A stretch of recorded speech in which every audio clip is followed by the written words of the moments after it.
Hello everyone, this is RaySpace and welcome back to Microsoft Flight Sim 2020, not Flight Sim 2024, and that is because Captain Sim has released the Space Shuttle, and as far as I know, it is only compatible with Flight Sim 2020, not Flight Sim 2024 just yet, though I think compatibility with 2024 is planned. And of course, I'm a sucker for the Space Shuttle, so I had to get it. It would be expected of me. And at least it was only $18.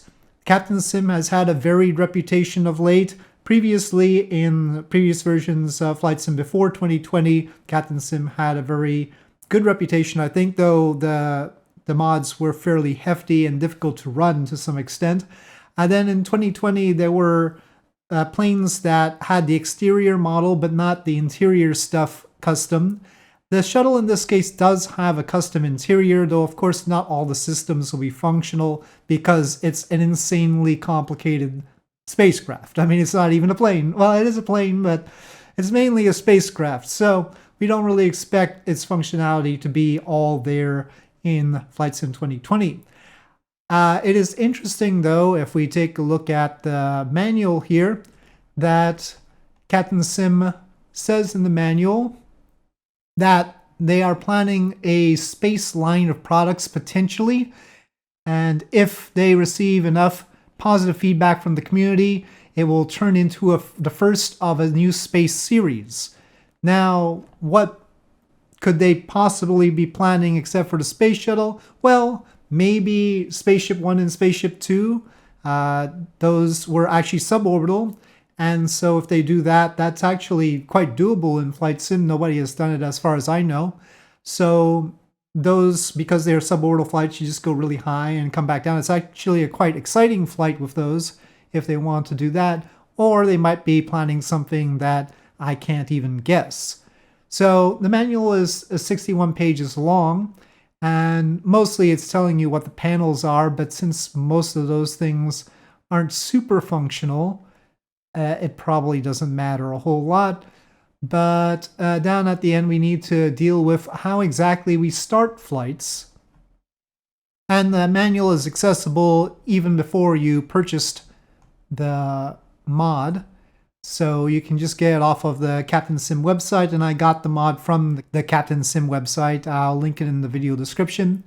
So to start a full atmosphere entry flight, we select world map, set a custom departure point, and then fly, and then it'll automatically start in the right coordinates headed towards the shuttle landing facility. And so it gives you some information there. We will test that. And then if you don't want to do all that, you can start the flight from the terminal area energy management phase, the part where the pilot would actually control the thing, and the exact moment when the FCS switches from auto to CSS control stick steering, and that is permanently after 50,000 feet, then you have control. Otherwise, it's basically on autopilot. No user input is required until the terminal area energy management phase, and you will affect the guidance if you do that. We may see what happens in that case. So this is one flight path. It depends on how you approach the runway, and we will see how it all works out. People often say that the shuttle was always ultimately in the control of the computers, and that's true because it's a fly-by-wire plane. So there's the autopilot and the fly-by-wire, and the shuttle is never not fly-by-wire. So you do have the ability to control it, but that control is not directly attached to the control surfaces. It's going through a computer which will interpret them and then relay them to the control surfaces so it doesn't go out of control. So it gives you some detail about how to do things here, including the use of the body flap, what the heading alignment cone is. I'm just going to try and land it. I'm not necessarily going to try to land it correctly. I need to feel it out. I haven't felt out its dynamics yet. So in my experience, every shuttle seems to feel a little bit different anyway. So I'll see how it is compared to, for instance, the one in X-Plane 11, and of course the various ones various versions I've flown in Kerbal Space Program and the one in Orbiter. So yeah. If we take a look at here, deliveries, of course, there are the 5 main shuttles available, and they will all look different. Columbia has the extra little black bit on the tail. I will fly Atlantis, and there's no customization of the mess here, just the pilot and co-pilot. You can make them really heavy. I wouldn't recommend it though. So let's see. So we just click anywhere, set a custom departure, and it will zoom us to the right location. But here we are. So it's sending us at 180. It's already descending here. It's pitched up a bit. I have Sky4 Sim up there so we can see where we are. It does do a little pause here when loading, and we're already over Florida, so it's pretty late in the game here. And you saw that it started at 180,000 instead of 275,000, and already it's not at its full pitch. It's not at 40 degrees, it's at a lower pitch, though it does have some re-entry heating. So that's a little bit sad. I was hoping to start from 275,000, the maximum in the sim. Also, visually, oh, and there's another pause here. Visually, I have to say that the panels on the shuttle are a little bit deep cut. I mean, well, maybe it was just the lighting. But especially on the OMS pod, I don't think the lines would be that distinct. So the normal map is a little bit strong. So I'm not controlling it here, and the sim has a little bit of trouble keeping up. It's having some hiccups loading the scenery. Now in theory I haven't touched any controls yet.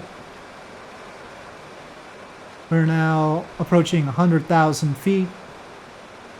So I applaud Captain Sim for giving us a very custom interior. Obviously spent a lot of time on this. Captain Sim did do the shuttle for a previous version of Flight Sim, but I can't imagine that that was exactly to the same fidelity as this is, because of just the general capabilities of the sim. So this certainly has been updated. Yeah, it's basically on the same level as the game Re-Entry, which has Mercury, Gemini, and Apollo. Maybe they should talk to Captain Sim in terms of getting this model over there, and then they can do their magic as far as modeling the systems are concerned. So I'm just looking around. I'm not touching my joystick or the throttle right now. And I say that because I feel like we're already pretty low.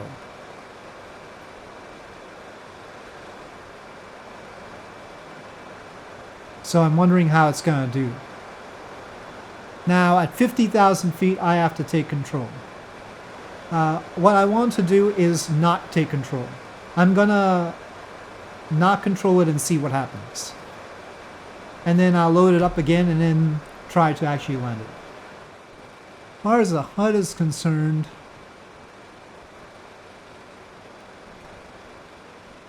oh, there is the HUD. It's just really hard to see.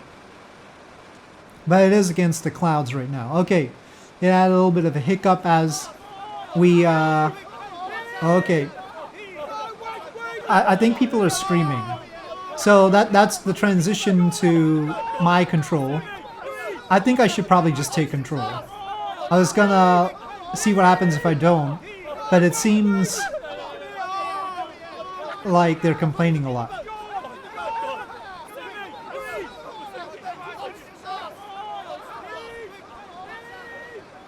So if you're wondering whether it's going badly or not, well, you get some feedback in terms of people screaming. Which is nice. I like that.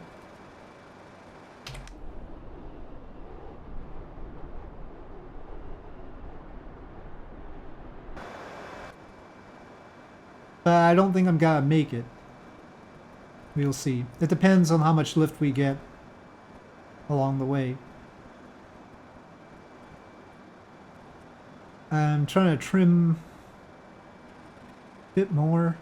But if it works like a lot of fly-by-wires in Flight Sim 2020 work, it should just try to hold my pitch.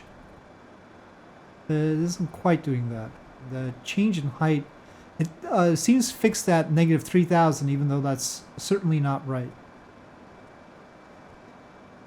So that might be a setting. I'm not sure. But you can see the panel lines are a little bit strong, I feel.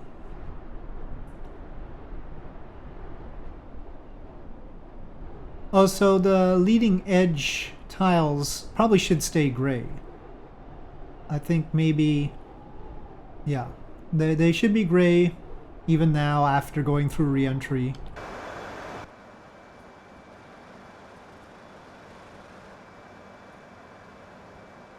At this point, I definitely feel like I'm too low. Can I just land in Orlando? I think that might be safer. Well, now the HUD's quite visible. There's no way I'm getting to the shuttle landing facility. It certainly doesn't move nimbly. Yeah, we're not gonna land anywhere safe, I don't think.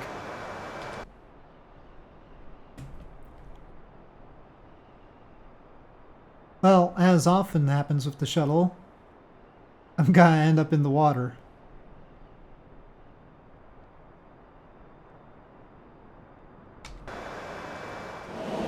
Aww. It's not a seaplane? Okay. Well, let's just restart.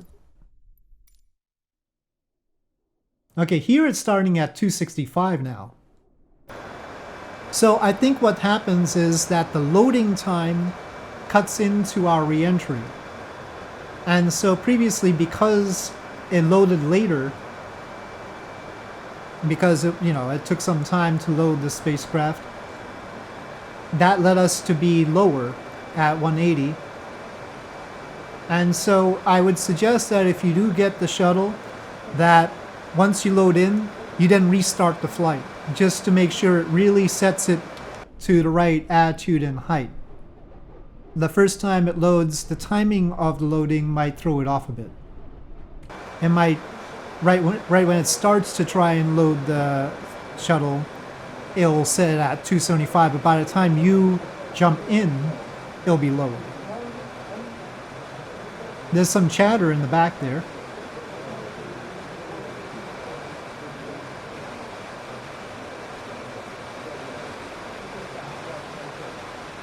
In Flight Sim 2024, we might have people in the other seats. Really, there should be a way to do that in 2020 as well. This chatter that we're hearing, we didn't really hear last time. It does feel very draggy, and it doesn't really seem like you're gonna glide a whole lot. So, yep, it's gonna be a tough one. I think it's much draggier than the X-Plane 11 one, or even your normal Kerbal Space Program one. I still feel like we're pretty far away from where we ought to be. Especially considering how much drag it feels like it gets. We're below the speed of sound already, 54,000 feet. Right now moving my controls doesn't do anything. Okay. It's the CSS switch on the left-hand side that gives you the control stick control. Pitch, roll, and yaw. So I'm gonna try and loft as much as possible.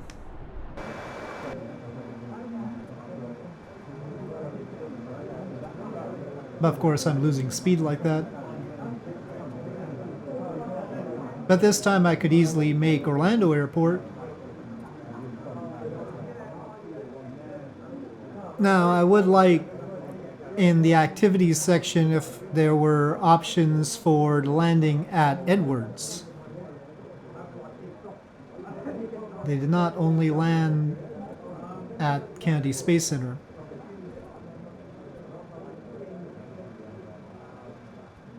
I don't think I have quite enough energy right now.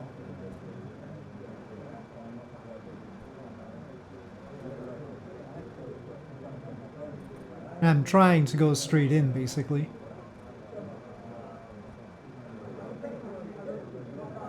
Normally, they would not be chatting like this, like they're on a cruise ship. There would be communications from the ground.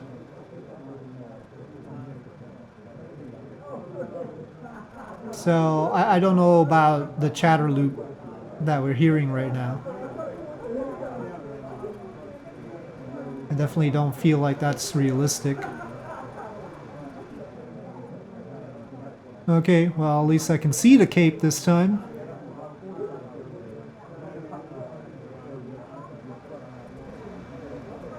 There's no way I'm getting to that runway. Alright, well, let me just restart, and I'm gonna try taking control a little bit earlier. It's possible that some use of the body flap might be advisable, but generally I wouldn't think so.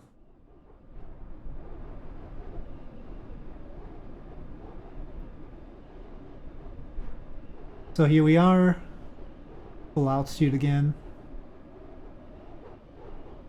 I'll try plopping this into Flight Sim 2024 just to see what happens, though I don't know if some of the automated features, like the fact that we get set at the right altitude and location, will actually work in Flight Sim 2024. I'm gonna try taking it here at 80. It doesn't seem to let me. Aw, come on. Okay, so I can't take control like this. Thought I would be able to. Now, in real life they could. But maybe somewhere in the manual it'll give me the chance to do that and tell me how to do it.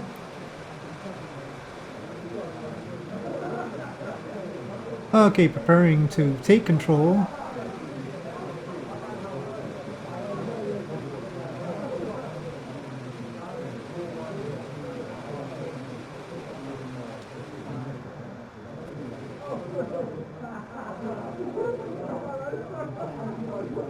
Well, they're still partying away. Oh no, that's them screaming. There are mixed opinions, apparently. I think we're in better shape this time. Much better shape, even. So there's some variation, I feel like. Yeah, I don't know that the fly-by-wire actually does fly-by-wire-ish things. But maybe there's sort of an old fly-by-wire anyway. I'm even using the speed brakes a bit. So that's the speed brake sound inside. They do work.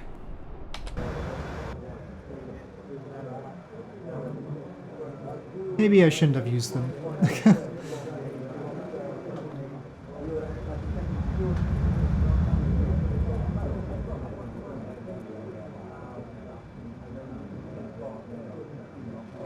Oh, we're high.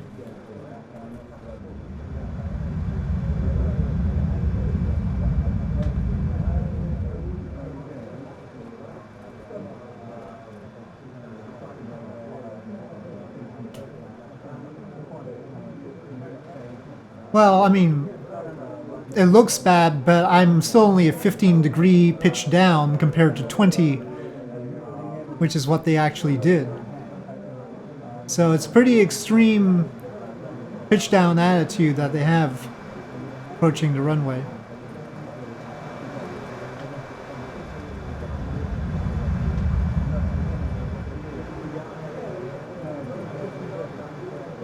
I might have let off too much speed. I forget how draggy it is. And yeah. No, we're not getting there. Yep, I didn't need to bleed off speed at all. Okay, let me try again. So just to be clear, you can't launch the shuttle or anything. It is just a landing sim with it.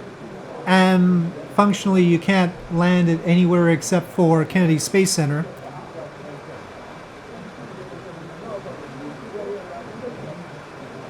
Well, that's not true. If you decide to go to Orlando, you can certainly land there. Personally, I would have preferred if both things were just scenarios and maybe we could mess around with it a little bit more. Just for amusement, land the shuttle at Heathrow or something. Okay, I'm probably not going to get there again. It just feels a lot draggier than I'm used to. Even shuttle-wise. It is very much dropping like a rock, though.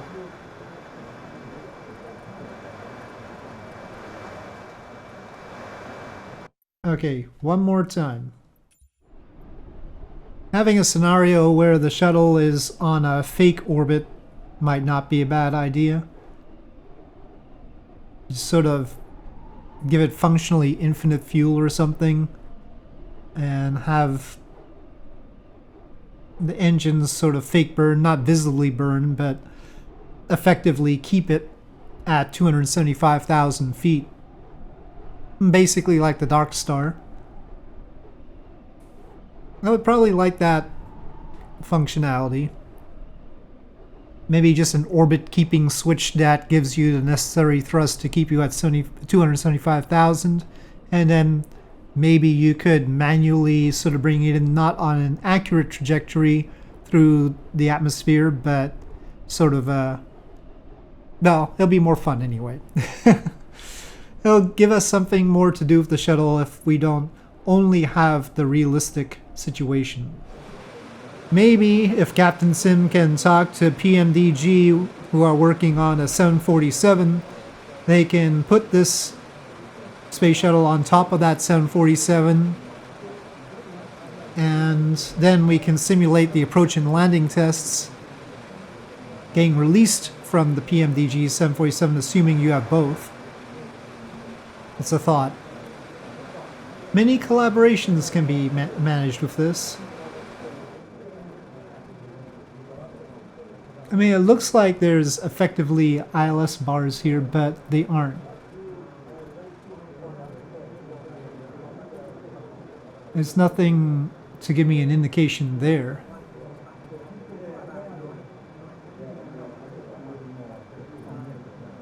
Well, with us at 20,000 feet already, we're way short this time. I do not know how that happened.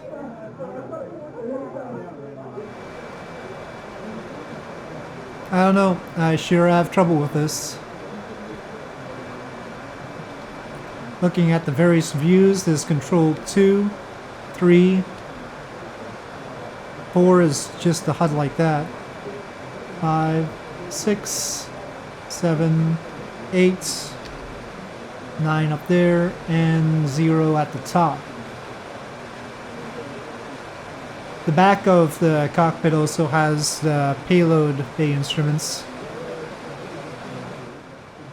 The manual says that the orbiter glides with a ratio of 4:1.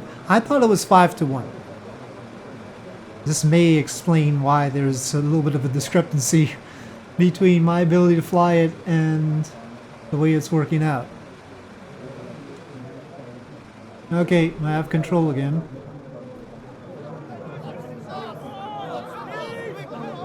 Trying to keep a lot of speed did not work out for me, so... Yeah, no, I don't think I can get to the runway at Kennedy Space Center. I'm gonna try for the International Airport again. It's horrible, I know, but here we are. And since I didn't super duper plan this, I probably won't make this landing either.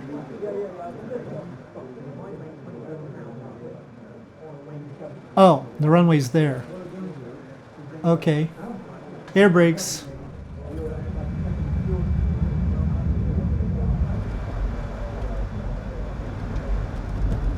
Oh boy. Ooh, ooh, ooh, ooh, ooh, okay. I think you can do better than that. Yeah.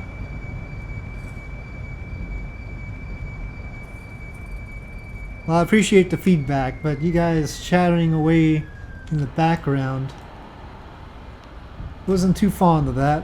Alright, well, Orlando, what can I do?